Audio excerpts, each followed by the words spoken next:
কাকা একটু একটা নিয়ে লই আমরা ভিতরে ঢোকেন একটা নিয়ে লই শুভ দিন কৃষক দলের জন্মদিন কৃষক দলের জন্মদিন সবাই ঢুকে সবাই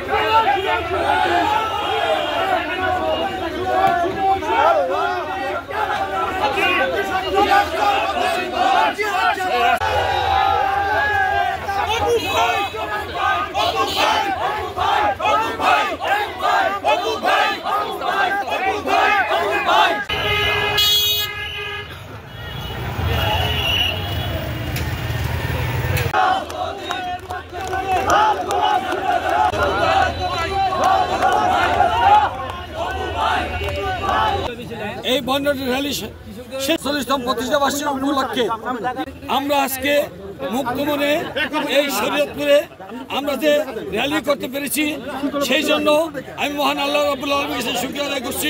হাসিনা পালিয়ে গিয়েছে, আজকে আমরা এই শহীদ জিয়ার হাতে গড়া জাতীয়তাবাদী কৃষক দল নেতৃবৃন্দ আজকে আমরা র্যালি করেছি। আমরা এই কারণে আমরা কি বলবো যে আমরা একটা মুক্ত মনে আজকে নিঃশ্বাস নিতে পারছি। দলের আজকে ৪৪তম প্রতিষ্ঠা বার্ষিকী। আজকের এই প্রতিষ্ঠা বার্ষিকীতে আমি শরীয়তপুরের সর্বস্তরের কৃষক সমাজকে আমি শুভেচ্ছা জানাচ্ছি, ধন্যবাদ জানাচ্ছি।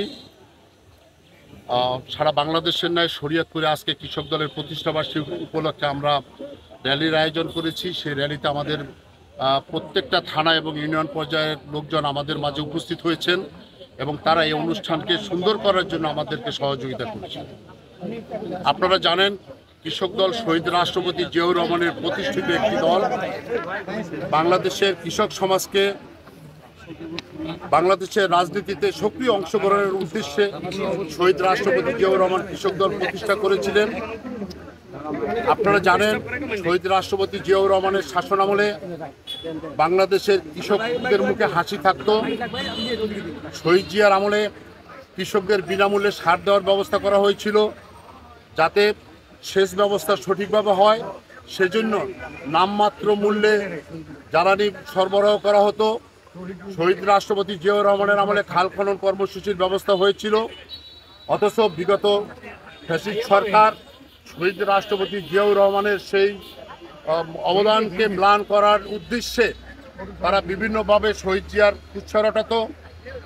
শহীদ রাষ্ট্রপতি জিয়াউর রহমান এমন একজন ব্যক্তি যিনি বাংলাদেশের কৃষকদের নিয়ে চিন্তা ভাবনা করতেন এবং বাংলাদেশের ফসল উৎপাদনের জন্য উনি ব্যবস্থা গ্রহণ করেছিলেন, খাল খনন কর্মসূচি করেছিলেন, রাস্তাঘাট নির্মাণের কর্মসূচি করেছিলেন। আজকে কৃষক দলের এই জন্মদিনে আমি গভীর শ্রদ্ধার সাথে শহীদ রাষ্ট্রপতি জিয়াউর রহমানকে স্মরণ করছি এবং আমাদের দেশনেত্রী বেগম খালেদা জিয়া উনি অসুস্থ, আপনারা জানেন, আমরা ওনার সুস্থতা কামনা করছি। আমাদের দলের ভারপ্রাপ্ত চেয়ারম্যান জনাব তারেক রহমানের বিরুদ্ধে বিগত ফ্যাসিস্ট সরকার বিভিন্ন মিথ্যা মামলা দিয়ে তাকে বাংলাদেশের জনগণের কাছ থেকে দূরে সরিয়ে রেখেছে। আমরা আশা করছি এই মামলাগুলো অনতিবিলম্বে আইনগত প্রক্রিয়ার মাধ্যমে নিষ্পত্তি হবে এবং তারেক রহমান আমাদের মাঝে বীরের বেশে আসবে এবং আমরা সেই প্রত্যাশায় আমরা তার অপেক্ষায় অপেক্ষমান আছি।